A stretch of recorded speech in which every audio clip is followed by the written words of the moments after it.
রোজ রোজ একই রকম ব্রেকফাস্ট বানাতে কার ভালো লাগে বলো তো? সেই জন্য আজ ঘুম থেকে উঠে ওকে বলেছিলাম একটু মিষ্টির দোকান থেকে পরোটা নিয়ে আসো।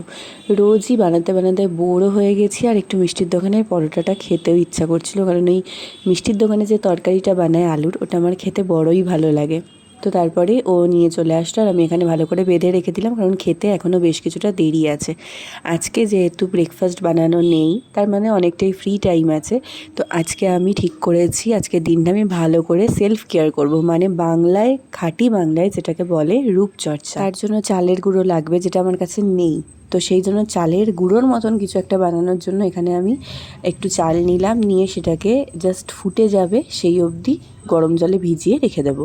চিন্টি পিন্টি, এই গুড মর্নিং চিন্টি পিন্টি। ওই দেখো আর ওদিকে আছে চিন্টি পিন্টিরা। Good morning, good morning. কালকে বৃষ্টি হয়েছিল, আর আজকে মেঘ কাটা রোদ উঠেছে, তাই রোদের তাপ কিন্তু যথেষ্ট। কেন জানি না আজকের ওয়েদারটা আমার অনেকটা দুর্গা পুজোর মতন লাগছে। আর কালই তো রথযাত্রা, প্রভু জগন্নাথের রথের দড়িতে টান পড়ার মানেই তো পুজো প্রায় চলেই আসলো। রোদটা দেখতে একটু বাইরে এসেছিলাম, বেগুন গাছটার এদিকে এসে দেখলাম দু একটা গাছে বেগুন হয়েছে, সেগুলো তুলে নিলাম, কারণ তোমাদের আগেও বলেছি গাছে থাকলেই দেখি একটু বড় হতে না হতেই নষ্ট হয়ে যায়। আবার নয়নতারার কুড়ি এসছে গাছগুলোতে। যাকে অনেকক্ষণই আমি এখানে চালটা ভিজিয়ে রেখেছিলাম, এবার জল ঝরিয়ে জাস্ট চালটাকে একটু আধা শুকনো করে নেব, মানে ভেজা ভাবটা যাতে না থাকে। আমাদের জন্য পরোটা আনলেও বাবার জন্য কিন্তু আনাইনি, তার কারণ বাবা একদমই দোকানের পরোটা খেতে পারে না, একটু শক্ত হয় তো। তো বাবাকে এই জন্য আমি এখানে ডিম দিয়ে গোলা রুটি টাইপ করে দিচ্ছি। বাবার টিফিন হয়ে গেলে তারপরে এখানে আমরাও খেয়ে নিলাম। আজকে একটু তাড়াতাড়ি আমি খেয়েছি, তার কারণ ওই যে তোমাদের বললাম সেলফ কেয়ার করব।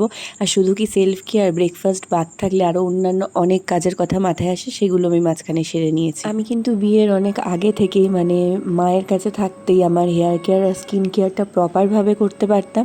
এইবার সংসার জীবনে আসলে একটু তো এদিক ওদিক হয়, তাই খুব একটা করে উঠতে পারি না, কিন্তু যখনই সময় পাই সেই সময়টা কিন্তু আমি একদমই নষ্ট করি না, সেই সময়টা নিজের জন্য দিই। দেখো এখানে এটা মোটামুটি জল ঝরে হালকা শুকিয়ে গেছে। এবার আমি যেটা করবো এটাকে একটুখানি মিক্সিতে ঘুরিয়ে নেব। ঘুরিয়ে নেওয়ার পরে দেখো কিছুটা এই রকম হবে বিষয়টা। এবার এটাই স্ক্রাবারের কাজে লাগবে। এটা এত ভালো, আমার মাথা থেকে জাস্ট আজকেই আইডিয়াটা বেরোলো, বাট তোমরা একবার জাস্ট ইউজ করে দেখো, এটা ভীষণ ফ্রুটফুল হয়। তো চলো এবার তোমাদের দেখাই যে হোল বডি স্ক্রাব এটা দিয়ে আমি কিভাবে বানাবো। তো যে চালটাকে ওরম সেদ্ধ করে বাটলাম পরিমাণ মতো, সেটা আমি এখানে নিয়ে নিচ্ছি, এটাই কিন্তু মেন। তার মধ্যে নিয়ে নিচ্ছি বেসন, নারকোল তেল, যে কোনো কোম্পানির নারকোলের তেল তোমরা ব্যবহার করতে পারো, আমার কাছে প্যারাসুট ছিল তো আমি সেটা ইউজ করলাম। আর নিয়ে নিচ্ছি টক দই। এইবার সব কিছুকে ভালোভাবে মিশিয়ে নেব। চালটা যে দলা দলা হয়ে রয়েছে যাতে সেটা না থাকে সেদিকে লক্ষ্য রাখতে হবে। দেখো কনসিস্টেন্সিটা অনেকটা একদম এরকম স্ক্রাবারের মতন হবে। এইবারে এইটা গুলিয়ে নেওয়ার পরে তোমরা হোল বডিতে এটা ইউজ করতে পারো, ভালোভাবে সারা বডিতে লাগিয়ে প্রায় 3 থেকে 4 মিনিট মতো ম্যাসাজ করে নর্মাল জল দিয়ে ধুয়ে ফেলবে। তারপর একটা ময়েশ্চারাইজার ইউজ করে নেবে। জাস্ট একবার ইউজেই তোমরা বুঝতে পারবে যে যদি ট্যান থেকে থাকে সেটাও কিছুটা কাটবে, আর সঙ্গে সঙ্গে স্কিনটা একদম সফট আর মোলায়েম হয়ে যাবে। এবার চলো ফেস প্যাকটা বানাই। এটাকে ফেস প্যাক বা ফেস স্ক্রাব তোমরা যেটা খুশি বলতে পারো। এখানে আমি নিয়ে নিচ্ছি চন্দনের গুঁড়ো, তোমাদের কাছে যদি না থাকে বেসনও নিতে পারো। তো তারপর এর মধ্যে নিয়ে নিলাম ওই যে চালটা বেটে রেখেছিলাম আধ ভাঙা করে সেটা। তারপর দিয়ে দিচ্ছি টক দই। এরপর এখানে আমি দিয়ে দেবো গোলাপ জল। আর যাদের খুব অয়েলি স্কিন তারা এখানেই থেমে যাবে, আর কিছু দেওয়ার প্রয়োজন নেই। আর যাদের স্কিন অত্যন্ত ড্রাই তারা এখানে অবশ্যই মধু ইউজ করবে। আমি যেহেতু অ্যাজ আ ফেস প্যাক এটাকে ইউজ করছি অনেক দিন পরে, তাই মধু ইউজ করছি, না তো কিন্তু আমারও অয়েলি স্কিনই। এবার ভালো করে এটাকে একদম স্মুথ করে মিক্স করে নেবে। নেওয়ার পরে এবার মুখে, ঘাড়ে, গলায় সব জায়গায় ভালো করে এটাকে অ্যাপ্লাই করে নেবে, কোথাও যেন বাদ না যায়। তো এটা অ্যাপ্লাই করার পর প্রায় 10 মিনিট মতন রেখে দেবে।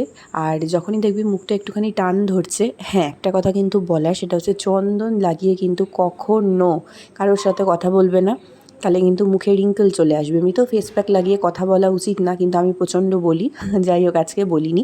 চন্দন লাগিয়ে কথাটা না বলাই ভালো।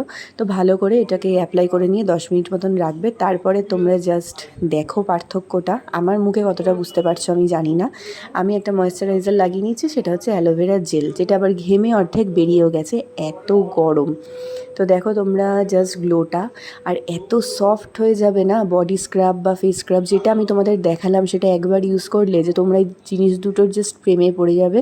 তো অবশ্যই এটা ইউজ করে আমাকে জানিও। আর যদি তোমাদের মুখে পিম্পল থেকে থাকে তাহলে কিন্তু চালের গুঁড়ো বাদে বাকি জিনিসগুলো ইউজ করতে পারো, নয়তো কিন্তু স্ক্রাব করতে গেলে ব্রণও ফেটে মুখে দাগ হয়ে যেতে পারে। তো কেমন লাগলো তোমাদের এই টিপসটা আমাকে জানিও, আর অন্য কোনো টিপস যদি তোমাদের চাই সেটাও জানিও। আজকের মতন গুড বাই, শ্রী রাধে।